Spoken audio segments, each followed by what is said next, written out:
You're fired! Pam Bondi is officially out as Attorney General, and Tulsi Gabbard, she might actually be next on the chopping block. But there had been some murmurs, some speculation, but Trump announced on Truth Social today that he axed Bondi. And you've got reports already rolling in that he plans on replacing her with Lee Zeldin, the administrator of the EPA. And this is absolutely huge news. I mean, we're talking about one of Trump's biggest proponents and attack dogs, someone who's gone to bat for him countless times and weaponized the DOJ for him in ways that we've truly never seen before. But it also isn't the most surprising because Trump's been souring on Bondi for a while now, with his biggest complaints being the way that she handled the Epstein files, which makes sense because the whole thing's been a shit show no matter how you look at it. And actually, to that point, the timing here is incredibly notable because it comes just before Bondi's expected to give a deposition to the House Oversight Committee after being subpoenaed over the Epstein files. Though her firing shouldn't change any of that, with the committee's ranking member saying in a statement that she is still legally obligated to appear. And then beyond that, as far as Trump's problems with her, he reportedly didn't think that she'd been aggressive enough in targeting his political opponents. And that's something he's been grumbling about for months. Right? He was especially angry with the Justice Department because he couldn't get a win against the former FBI Director James Comey and the New York Attorney General Tish James, though that wasn't for a lack of trying. Right? It activates the part of my brain when I'm watching some Real Housewives over my wife's shoulder, even though I said I wanted to watch something else and I didn't want to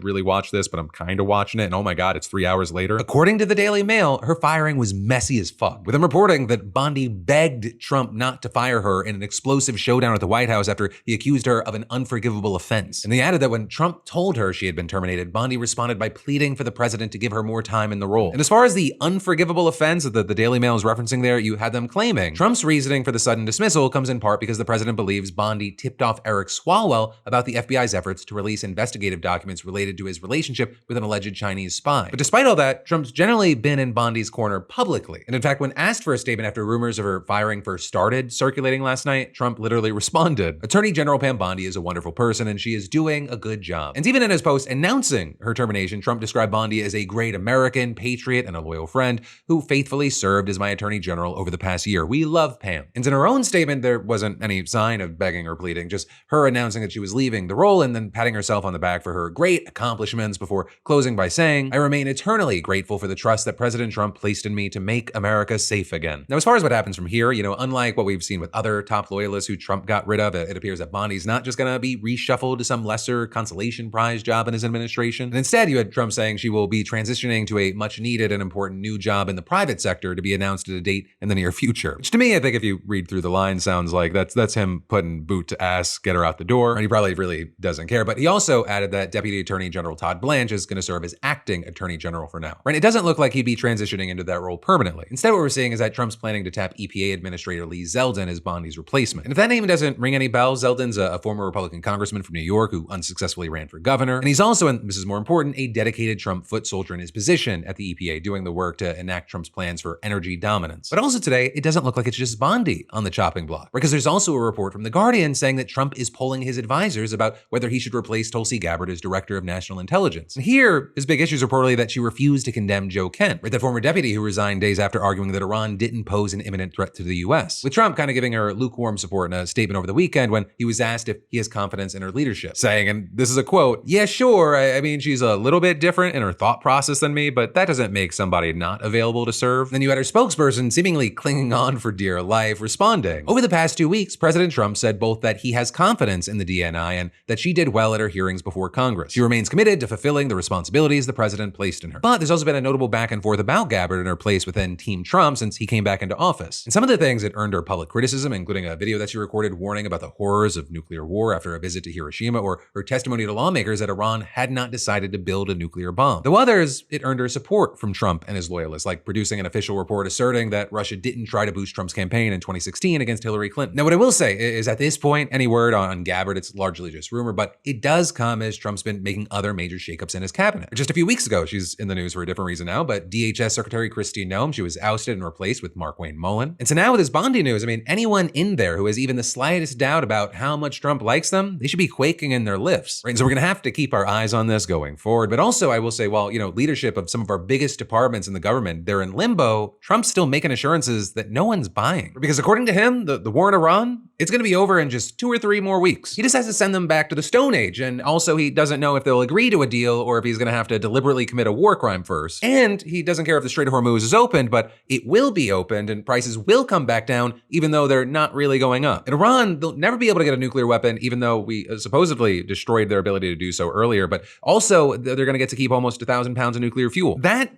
it's pretty much what we learned in Trump's first primetime address to the nation since the war began. In other words, we learned nothing. This was Trump's rambly tweets in a different format. Or I guess you could say we learned that more than a month into this whole thing, we still have no clear rationale for this war and no real endgame. But if there was one big overarching goal behind all this, now that they kind of threw out all the different reasons and solidified on one, a goal that Trump suggested has defined both of his presidencies is that Iran must never have a nuclear weapon. With Trump saying at the beginning of his address, "From the very first day I announced my campaign for president in 2015, I have vowed that I would never allow Iran to have a nuclear weapon." And with that, Trump rehashed his criticism of the nuclear deal negotiated under Obama, and he repeated his claim that U.S. strikes in June had obliterated Iran's key nuclear sites. But then he also argued that in the months since, they had rebuilt their nuclear program, making clear they had no intention of abandoning their pursuit of nuclear weapons. And their race for a nuclear bomb, a nuclear weapon like nobody's ever seen before. They were right at the doorstep. But there's no solid evidence that Iran was actively pursuing a nuclear weapon, and as far as we know, it would have taken them months or even years to do so if they wanted. But said though, there is believed to be around 960 pounds of highly enriched uranium inside of the country, deep underground, but potentially within Iran's reach, and reportedly enough for 10 to 12 bombs. But then also with that, Trump appeared to rule out an operation to retrieve the material. The nuclear sites that we obliterated with the B-2 bombers have been hit so hard that it would take months to get near the nuclear dust. And there, I'll say he's not wrong. Getting in and out of a hostile country with almost half a ton of radioactive material would be an extremely risky, complex, and time-consuming mission. And Trump also noted that the U.S. is monitoring those sites via satellite and would attack if Iran attempted to access them. But if it is as he says, and he's leaving the material exactly where it was before the war started, when the alleged overarching goal of this war is preventing Iran from ever having a nuclear weapon, it begs the question of what the conflict will have accomplished on that front. Right? And the administration's argument has basically been that it has already or almost, depending on the day, eliminated Iran's ability to hide its nuclear program behind its conventional weapons capabilities. Which is why the specific objectives of this war that have emerged and more or less solidified over the past weeks include destroying Iran's Navy and Air Force, missiles, and weapons factories. And with that last night, you had Trump insisting that these objectives are nearing completion. Iran's Navy is gone. Their Air Force is in ruins. Their leaders, most of them, terrorist regime they led, are now dead. Their command and control of the Islamic Revolutionary Guard Corps is being decimated as we speak.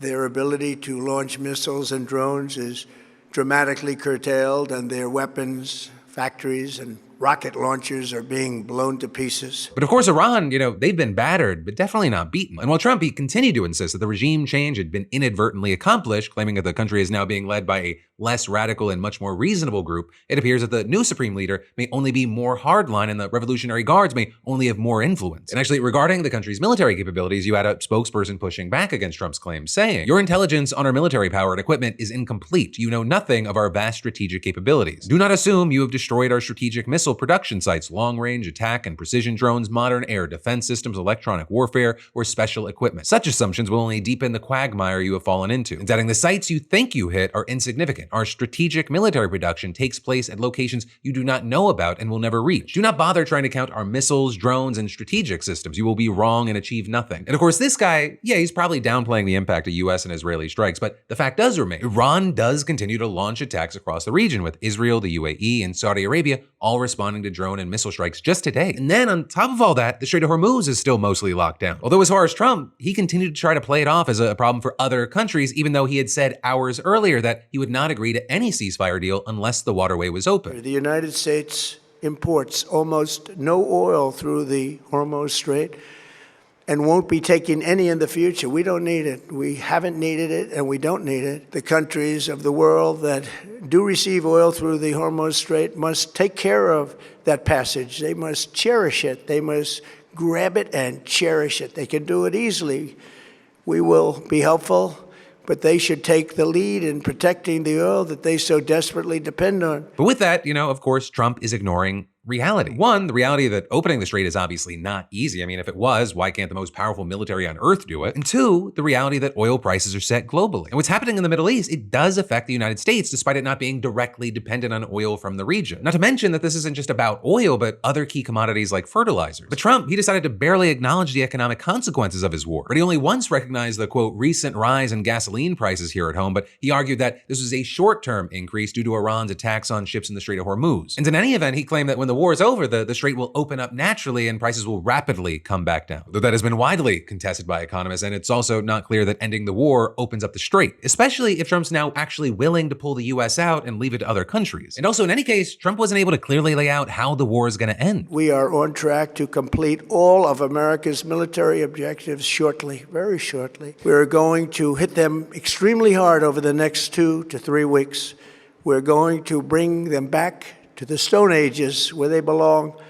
In the meantime, discussions are ongoing. If there is no deal, we are going to hit each and every one of their electric generating plants very hard and probably simultaneously. So just first things first, as we have talked about, targeting power plants is generally considered a fucking war crime under international humanitarian law. So just an absolutely insane way to try and bring someone to the negotiating table. But also, Trump's willingness to resort to extreme force, it might be exactly why Iran is hesitant to even come to the negotiating table. With a spokesperson for Iran's foreign ministry saying after Trump's address, "We will not tolerate this vicious cycle of war, negotiations, ceasefire, and then repeating the same pattern. This is disastrous not only for Iran, but for the entire region and beyond. We are defending against an illegal war." Now, that said, you've had 2 Iranian officials and a Pakistani official telling the New York Times that public statements from Iran, they've been harsher than private messages passed to the United States, also claiming that the Iranian government could engage diplomatically under the right conditions, or which could include something to show that the US is willing to talk seriously about ending the war permanently. And actually with that, Iran's president came out with a letter addressed to the American people yesterday defending Iran's actions, criticizing the United States, and suggesting diplomacy might be possible. Writing today, the world stands at crossroads. The choice between confrontation and engagement is both real and consequential. Its outcome will shape the future for generations to come. But with that, it's also not totally clear who in the Iranian leadership actually has the authority to make a deal right now. And it's not clear whether the president's letter was written in coordination with the Supreme Leader or the Revolutionary Guard. Though I will say hardliners in the country reportedly went after him for suggesting that Iran was open to negotiations. And so in the meantime, all this uncertainty combined with Trump's escalation and the seemingly lack of interest in opening the Strait of Hormuz back up, it has shaken the markets once again. Where you had the price of oil jumping more than 7% after Trump's speech, and stock markets around the world fell, especially in Asian countries that are extremely reliant on oil and gas from the Middle East. And actually, shortages are so bad in some parts of Asia that people are being killed. In Bangladesh, for example, criminal groups have reportedly raided transport vehicles to stockpile fuel. And there, as well as in India and Pakistan, some workers have been killed in robberies or attacks stemming from anger over the lack of supplies. And then, actually, there's more we've got to dive into in just a minute. But first, let me thank a sponsor and say, you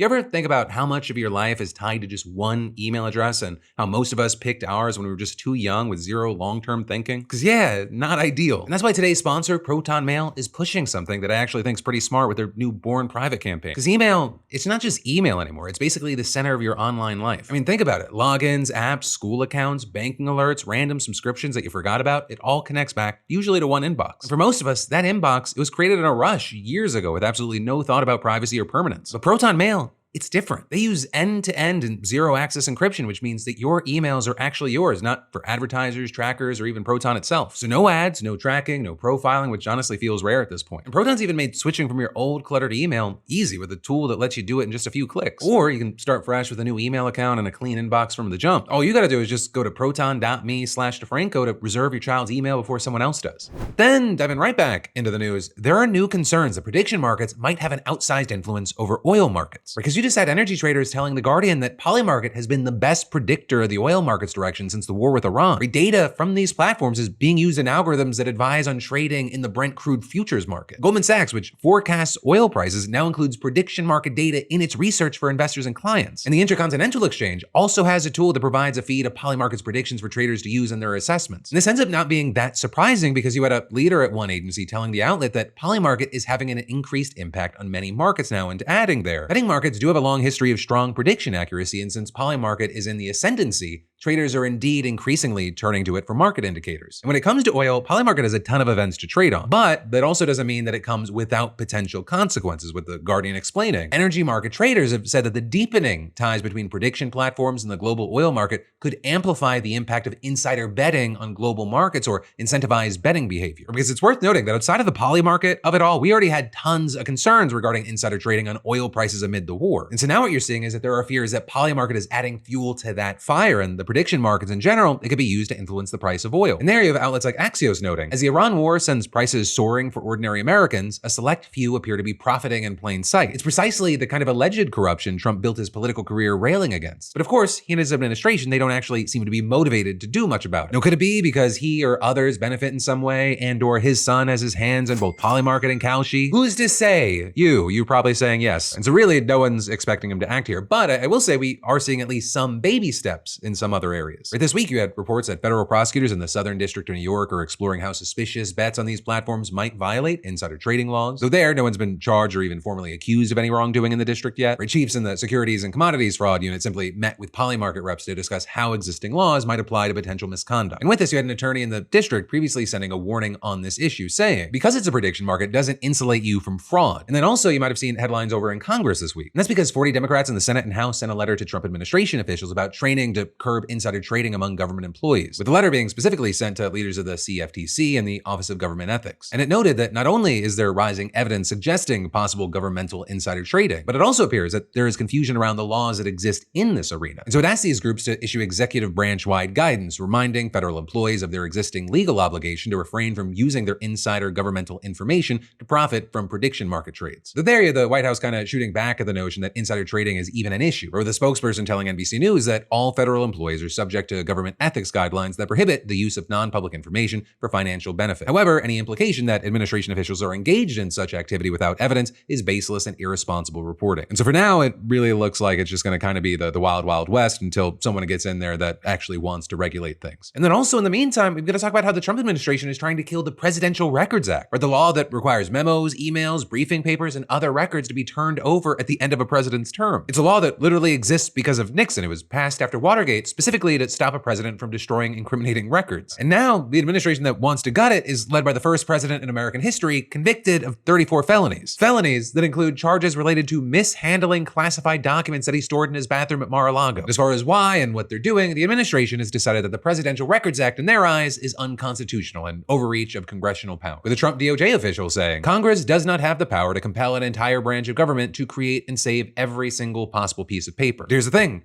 Congress does in fact have that power. They have it for that specific reason we just talked about. After Watergate, Nixon wanted to destroy recordings that incriminated him. And the Presidential Records Act was passed in 1978 to make sure that that could never happen again. It established that presidential records belong to the public, not the president, and that they must be preserved and turned over at the end of each term. The National Archives, they already allow the release of official records 5 years after a president leaves office. This isn't some crazy radical transparency requirement. It is a standard part of how American democracies functioned for nearly 5 decades. But this administration, they say, well, Congress, they can still access records through a negotiation process. Because Trump respects Congress. But also, here's what makes this so suspicious. Reports say that Trump's already been telling White House employees to preserve documents for historical value to explain past actions and guide future ones. So he's apparently fine with the concept of keeping records. He just doesn't want it to be legally required. And so you have many wondering if they're okay, apparently, with the public eventually seeing these records anyway. What's in them that they want the power to decide whether or not to hand them over? During a time of war, covered up scandals, and an administration staffed with loyalist first yes men, gutting the one law that guarantees that the public will eventually see what happened inside of the White House, it is not a transparency move. It is a cover your ass move. And of course, this is where Trump's history makes this exponentially worse. I know so many of us don't have memories anymore, but he received a 37-count federal indictment for allegedly mishandling classified documents that were found stored throughout his Mar-a-Lago estate. That included, infamously, boxes stacked in his bathroom. Today, an indictment was unsealed, charging Donald J. Trump with felony violations of our national security laws, as well as participating in a conspiracy to obstruct justice. I got indicted. And next week I'll be indicted again, and the following week again, and then again, and again, and again. I did nothing wrong at all. In fact, my boxes, it was secure, everything was good. Those documents appear to be stored in a facility where public events and gatherings took place, though Trump has maintained his innocence. And they come after Donald Trump, weaponizing the Justice Department, weaponizing the FBI. We can't let this continue to go on because it's ripping our country to shreds. We have such big problems and this shouldn't be one of them. Right, in that case, it ended up getting dropped when Trump was reelected. Also in February, a Trump-appointed judge permanently blocked the release of former special counsel Jack Smith's final report, keeping the public from ever knowing the full findings of that investigation. And then there's the leaked audio from after his first term where he appeared to reference a classified memo about an attack on Iran. Yeah. As president, I could have declassified it. Now I can't, but this is classified. Something that contradicted his own prior claims. I have no classified documents. And by the way, they become automatically declassified when I took them. And he's also been caught tearing up documents before, a practice that itself violates the Presidential Records Act. And then beyond the transparency question, there is a genuine security concern. If he took classified documents into his personal possession once and stored them in a bathroom, what is stopping him from just doing it again? And if the legal requirement to preserve and turn over records is gutted, what mechanism actually exists to ensure that classified material stays where it's supposed to be? And so as threats against government officials from hacks and leaks continue to grow, weakening the system that tracks where presidential records go, it's not just suspicious, it's dangerous. So as far as why this matters, and we got to talk about it, this isn't just like a policy disagreement. This is a dismantling of one of the post-Watergate safeguards that exists specifically because we already learned what happens when a president gets to decide what the public sees. We already learned that lesson in 1974, and the guy that's trying to undo it stored evidence in his bathroom. But also, if it feels like life down here on Earth, it keeps getting more and more hopeless, maybe we can, find at least a little reason for optimism up in outer space, right? Because humanity's going back to the moon for the first time since 1972. And last night you had thousands of people camping out on Florida's Cocoa Beach to watch that enormous rocket shooting up from the Kennedy Space Center. 4, 3, 2, 1. Booster ignition. And liftoff. The crew of Artemis 2 now bound. They are on the way, and God bless them. These are brave people. Right, so this mission, it's called Artemis 2 because it's the second out of 4 missions that NASA has planned. And the first one actually went up in 2022, but no one was kind of really paying attention that time except like the really hardcore people. It was uncrewed, there wasn't a lot of fanfare. But this one, it had people pumped. You had 4 astronauts, 3 Americans, 1 Canadian. But also, they're not actually gonna land on the moon. They're gonna fly around it. And actually, the third mission in 2027, that one's not gonna land either. It's just to test the equipment to dock with the landers that they plan to use. But then the fourth, in 2028, that's when they're gonna put boots on the lunar surface again for the first time since the Apollo missions. But also, and I have to stress this because my son will get very angry if I don't, just because the astronauts on this flight aren't gonna be landing, that doesn't mean it's not super fucking cool. I mean, for one thing, space is dangerous no matter what. There is a risk tied to it, there's a million things going on, and a lot of those impact life or death. But then also, they are going into deep space on this one. I mean, to put it into perspective, the ISS, it orbits just 250 miles above Earth. And the moon, it's some 250,000 miles away, and they're gonna be going around that even further than we've ever done before. And they're also flying aboard a spacecraft that's never carried humans before, ever. All while again, anything could go wrong. During the first uncrewed mission, the spacecraft's heat shield suffered unexpected damage. And that's just one example, but not great because the craft is gonna have to deal with heat of up to 3,000 degrees Fahrenheit when it re-enters Earth's atmosphere. And so yeah, I'm gonna agree with Trump on this one thing. He said these guys and one gal, they're brave. Unfortunately, so far, things are going well. And the launch itself went pretty smoothly. Outstanding, Stenn. We see the same, and we have a beautiful moonrise. We're headed right at it. So there, I'll say they're technically not headed to the moon yet. Because first they're gonna circle the Earth and conduct a bunch of tests to make sure that everything's good before making what's called a translunar injection. Which really quick, calm down RFK, that is not something getting cooked up by Pfizer and Moderna. It just means getting on a trajectory toward the moon. And assuming that everything's normal, they're supposed to do that tonight, but also there was an issue, a potentially gut-wrenching problem, if you will. The toilet didn't work, but apparently its fault light was blinking when the astronauts tried to turn it on, so NASA told them to kind of just shit in bags in the meantime, which I will say is actually how the Apollo astronauts did it back in the day. So, they just dumped all their waste on the moon where presumably it is still sitting there today. But by contrast, the Artemis crew, they're supposed to enjoy the luxury of a dedicated private bathroom with a toilet. You have a urine hose. So this is where you collect all your urine. And then this is just like a toilet seat. And this is where the solid waste is collected. The feces gets sucked down into the bottom, into a bag, and you close that off and you squish it down into the bottom into the canister. The room also comes with handrails and foot tethers, so you've got something to hold on into zero gravity, and/or you, I guess, haven't been eating enough fiber. And then actually, one more fun fact, instead of recycling their own urine and drinking it the next day like they do on the ISS, the Artemis crew, they're just gonna vent it out into space. So yeah, the Artemis crew, they're gonna be literally pissing into the void multiple times a day. But back to the actual news, NASA said, they did fix whatever was wrong with the toilet, so barring any other hiccups, they should be on their way tonight. With them then expected to reach the moon by Monday, and since they'll swing even further past it than the Apollo guys did, they'll break the record for distance from Earth by over 4,000 miles. With the astronauts then spending hours gawking at the lunar surface, including portions of the far side that have never been seen by human eyes before. And in fact, they were trained by geologists before they left so that they could spot unique features and snap photos of them for further study. And meanwhile, tiny chips containing the astronaut cells are distributed throughout the spacecraft so that medical researchers can study the effects of space travel, zero-G, and radiation exposure. With them then slingshotting around the moon, hurtling heading back toward Earth, where they'll end up parachuting down in the Pacific Ocean on April 10th, completing a nearly 700,000-mile journey. And then presumably we're off to the races, first to put humans on the moon before China does, then to build a permanent base on the lunar surface, which it just sounds fucking awesome, and finally realizing Elon Musk's dream of reaching Mars. And hopefully he doesn't make it a hellhole like he did with X. Though also speaking of Elon Musk, his company SpaceX just filed to go public in June, which could be one of the biggest IPOs in history. It values itself at over $1 trillion, and Elon's hoping to raise another 50 to 75 billion with this. So yeah, man, I hate my brain. This was supposed to be like just a positive story, but now I'm like, oh yeah, the same money getting us to Mars is also eroding our democracy back on Earth. But that right there, my friends, you beautiful bastards, is the end of today's show, though it doesn't really have to be, because we can keep this party/dumpster fire going. Whether it's you clicking or tapping to watch that brand new episode of Crashing Out, my podcast with myself and Alex Perlman, and or you take 30 seconds to click the link and subscribe to philipdefranco.com, where in addition to getting solo breakdowns with sourcing on stories covered in the show and sometimes more, I also do exclusive posts that I'm aiming to do once a week on every Friday. I'm actually in the middle of writing one now. I've been having a lot of fun figuring out the ecosystem and gearing up for what the next 3, 6, 12 months are. But whatever you do, let me just say thank you for watching. I love yo faces, and I'll see you right back here next time.